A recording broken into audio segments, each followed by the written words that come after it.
Je voudrais qu'on ouvre nos Bibles dans le livre de Malachie. Frères et sœurs, ce passage nous parle du dévoreur. Quand je lisais ce passage, j'ai compris qu'il y a un esprit qu'on appelle le dévoreur. Et c'est Malachie qui nous annonce cet esprit. Parfois nous prions souvent, nous chassons l'esprit de ceci, l'esprit de mort, l'esprit, mais nous oublions qu'il y a un esprit qu'on appelle le dévoreur. Cet esprit challenge beaucoup les chrétiens. Et ce matin, je voudrais qu'on comprenne, qu'on cerne un peu comment le dévoreur agit. Parce que pour chasser quelqu'un, il faut parfois comprendre sa méthode. Dans le livre de Malachie 3, verset 11, qui est Malachie? Malachie est presque le dernier prophète qui a parlé. Retenons que le peuple d'Israël a eu 2 déportations. À cause du péché, le peuple d'Israël a été puni par Dieu. Et elle était délocalisé de son pays pour ailleurs. La première déportation s'est passée à peu près en 722 avant Jésus-Christ. C'était le roi d'Assyrie qui avait amené les enfants d'Israël en captivité. La deuxième déportation qui se passe entre 605 et 586 avant Jésus-Christ, elle est celle du roi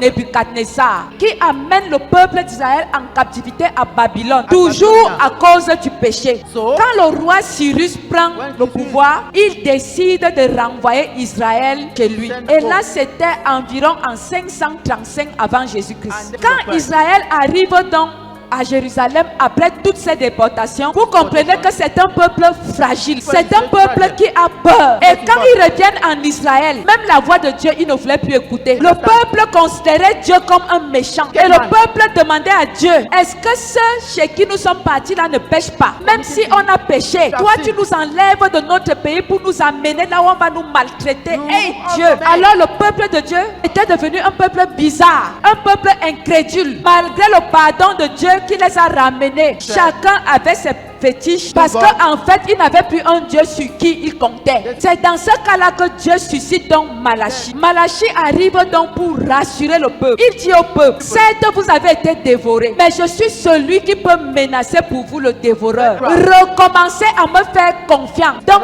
Malachie nous parle, nous les pasteurs, nous les évangélistes, nous les bishops, nous les choristes, nous les diacres, nous les anciens, nous les fidèles. Alors Malachie te dit ce matin que l'Éternel l'envoie te dire, toi qui as peur, toi qui ne fais plus confiance en Dieu. Et Malachie te dit ce matin, pour toi, Dieu va menacer le dévoreur. Qui est le dévoreur? C'est cet esprit qui ne te permet pas de jouir des bénédictions de Dieu. Il y a des gens qui ont 1001 prophéties sur leur vie, mais les prophéties n'arrivent jamais à l'accomplissement. Ou alors, tu arrives au niveau où tu es en train de voir une lueur à la dernière minute, tu as l'impression que quelque chose vient happer ta bénédiction. Ça, c'est l'esprit du dévoreur. Un homme te dit, je vais t'épouser. Il finit même de doter. À la dernière minute, tu ne comprends rien, il s'en va. Parce que le dévoreur a joué son rôle. Mon frère, ma soeur, il y a des gens ici, tant qu'ils n'ont pas d'argent, il n'y a pas de problème. Dès que l'argent arrive, on t'appelle. L'enfant vient d'avaler les pingles. Mon frère, ma soeur, c'est le dévoreur. Et je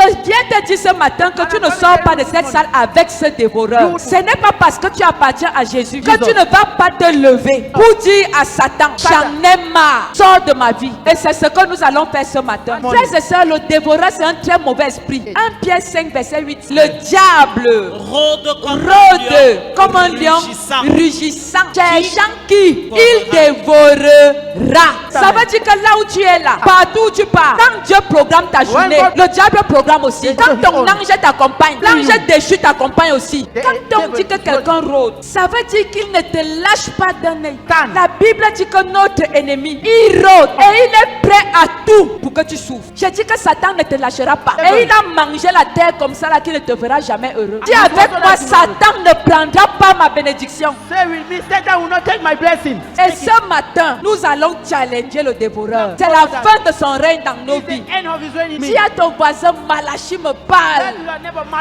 Et il dit, pour vous, je menacerai le dévoreur. Ce matin, j'ordonne à tous les Madianites de dégager au nom de Jésus-Christ. Que les Madianites dégagent au nom de Jésus-Christ. Frères et sœurs, Israël s'aimait et Madian venait prendre les cultures. À chaque fois qu'Israël s'aimait, c'est Madian qui venait récolter. Tant qu'il n'y avait pas la semence, Madian ne venait pas. Il y a des gens ici qui ont semé. Quand ça commence à produire, l'ennemi vient prendre. La Bible dit ceci, Israël était triste, malheureux et pauvre. Pourtant, il s'aimait. Je ne sais pas combien de fois tu as semé. J'ordonne à Madian ce matin, si tu mets encore tes pieds dans le le chant des enfants d'Israël. Le feu te brûle. Le feu te brûle. Nous chassons Madian ce matin. Le feu te brûle.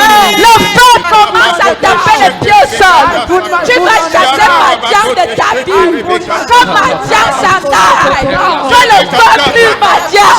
Que le feu brûle Madian.